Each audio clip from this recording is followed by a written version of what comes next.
Hey everyone, Sam Livingston with Team Marathon at RE/MAX Omega, here to talk to you today a little bit about pricing strategies for the house in today's market. What I want to talk about is nines and the way the number 9 applies and doesn't apply in real estate. So first we'll talk about how it applies in the real world with pricing, not counting in real estate. I want to go to McDonald's, the 99-cent menu, that feels good, I'm not spending a full dollar.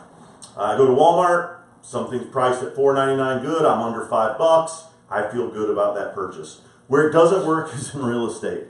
And what happened was back in the day, before the internet came around and helped us find homes, real estate agents would price homes at $99,900.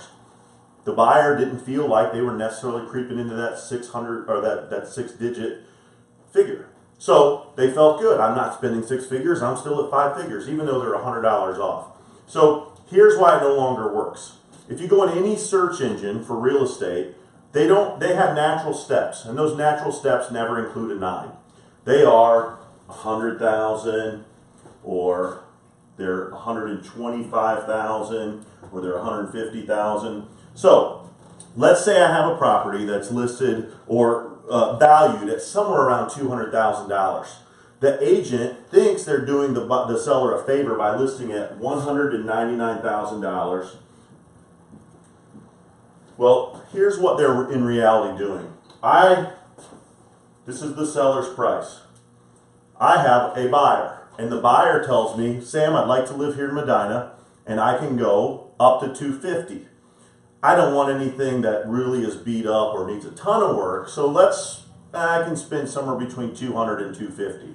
So now I'm going to plug in their search pattern from 200 to 250. Now, I know these 250 houses are probably going to be more likely to come into their wheelhouse of more what they like. But here, this 200, I'm hoping maybe I can find a good deal or something that maybe needs a little bit of work.